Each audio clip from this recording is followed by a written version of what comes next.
What's going on, guys? Welcome back to my channel. I am here with another episode of Weekend Watch. Before I talk about the top 5, I do want to discuss the lack of performance from Shadow Force and also Fight or Flight. These were two brand new films opening up this past weekend, but they failed to break into the top 5 with only $2 million apiece. That did land them in spots 6 and 7. But what really happened here, let's discuss this fairly quickly because I personally think the reasons are obvious as to why both of these movies just did not perform. Reason number 1 is that there's just too much competition at the box office right now. There's just too many options. We have Thunderbolts, we have Sinners, a Minecraft movie is still performing well. We've got other films like Drop, The Amateur, The Accountant 2, there's also Warfare. So compared to all of those movies, Shadow Force and Fight or Flight really aren't at the top of moviegoers' lists right now. And that kind of leads into the other main reason. Reason number 2 is weak marketing and advertising. Because with Shadow Force, I never saw a trailer for that movie. And with Fight or Flight, I believe I saw the trailer only one time. So if you do not have a strong marketing campaign with the summer box office season happening right now, your movie is not going to perform well, not compared to the other heavy hitters that are really pulling in large numbers every single week. Now, it's not like I really expected huge numbers from both of these movies, but I expected at least one of them to break into the top 5, but that did not happen. So it is official. Both Shadow Force and Fight or Flight are epic failures.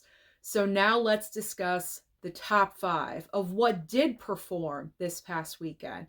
For Mother's Day weekend, by the way, happy Mother's Day to any and all of you out there that are mothers. If you're a cat mom, a dog mom, whatever kind of mom you are. I'm a cat mom, so happy Mother's Day to me.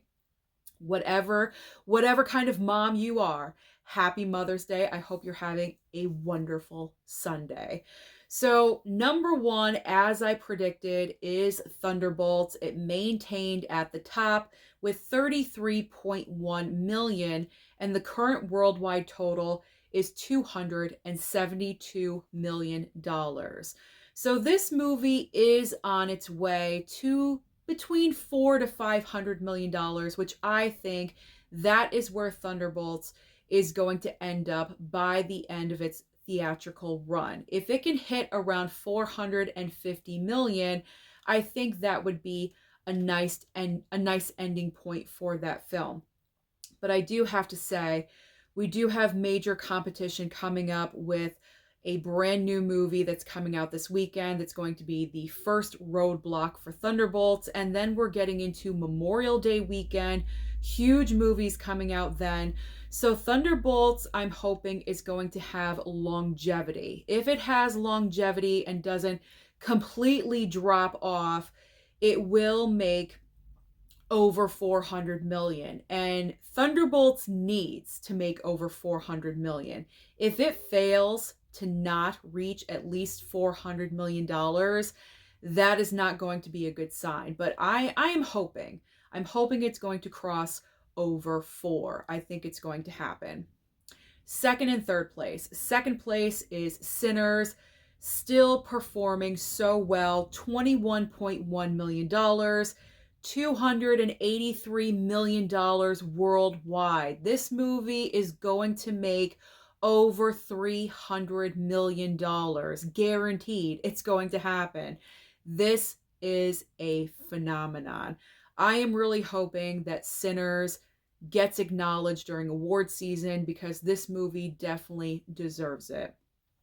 Third place went to a Minecraft movie with 7.9 million, and the current worldwide total for Minecraft, it is officially over 900 million, $909 million. Fourth and fifth place. Fourth place goes to The Accountant 2 with 6.1 million, and fifth place, surprise, surprise, The other brand new release of the weekend, Clown in a Cornfield. That's right, Clown in a Cornfield had what it takes to break into the top 5 with 3.6 million. Now, what can we expect this coming Friday as far as competition for Thunderbolts? There is one major brand new film and also a smaller release as well. So the major competition for Thunderbolts is Final Destination Bloodlines. There's also a smaller movie starring Jenna Ortega and also The Weeknd, I think, called Hurry Up Tomorrow. So with Hurry Up Tomorrow, I am not expecting anything huge out of this movie. I don't think a lot of people know about this film. I'm not even really sure what the movie is about because I've seen the trailer, I think twice, and I don't know. I don't know. It's just like a bunch of images to me and things are happening in the movie, but it's, or I should say in the trailer, but it's really just not explaining anything to me. So because of that, I don't really want to go and check out that movie. So my personal attention is going to go towards Final Destination Bloodlines, and I think a lot of other people are going to feel the exact same way, because I really do believe that the fans of this franchise are going to show up opening weekend and support this latest installment because they've been waiting.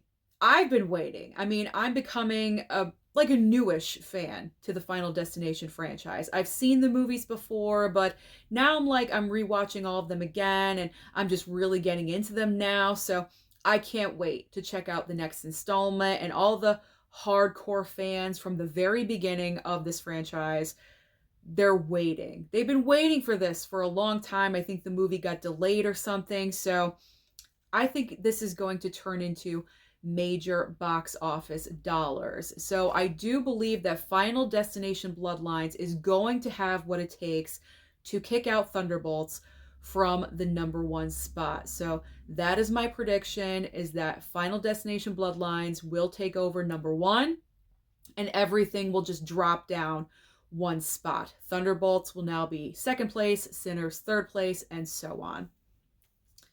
Now let's talk about streaming, because as I always say, there's always options on streaming for you.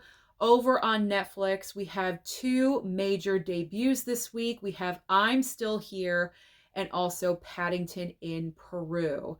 Now, my personal recommendation for you guys is I'm Still Here. This is an absolutely incredible true story.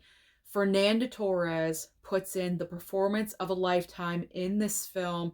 It won Best International Feature Film at the Oscars this past year. You need to see this. If you did not see it at your local theater, it was very limited in its run of where it was playing.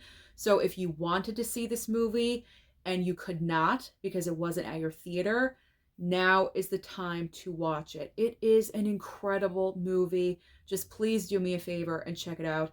It is amazing. Also, Paddington in Peru. I'm sure that movie is amazing as well, but I have not seen Paddington in Peru. Now, over on Max, we have another film that I'm going to recommend to you to watch, and it is The Brutalist, another Best Picture nominee from this past year.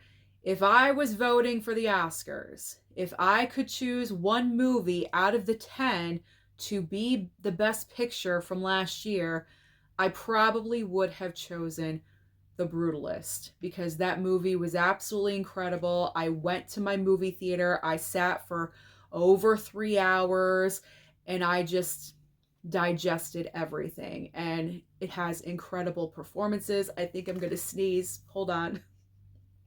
This is so embarrassing. Hold on. Am I going to sneeze? I'm trying not to. Okay. Let me get through. I'm almost done. I'm almost done. I don't want to start all over again. I don't want to start all over just because I have to sneeze. That's totally embarrassing. But I think I'm okay. All right. Anyway, The Brutalist. Getting back to The Brutalist. It is premiering on Max, I believe, on the 16th. Adrien Brody won the Academy Award for Best Actor. It's a very slow burn of a film, but it is truly incredible. The cinematography of the film, Felicity Jones, Guy Pearce, everyone involved was incredible. So, The Brutalist is another film that I'm highly recommending to you. Now we are jumping over to Peacock because the other streaming services, Hulu, Disney Plus, Amazon Prime, or Prime Video, I should say, I didn't really see anything notable, so we're going to skip over to Peacock. Now, over on Peacock this coming week, we have the Eurovision Song Contest that is broken up into 3 parts. So if you're truly invested in this song contest, you will be able to watch it this coming week over on Peacock. Paramount Plus has 2 brand new movies. Novocaine. So if you missed out on Novocaine at the theater, you kind of just brushed it off. I'm also highly recommending Novocaine as well because this movie is good. It's a good, solid film. I have been such a champion for Novocaine ever since I saw it because even though it did debut at #1 at the box office, it only brought in about $8 million.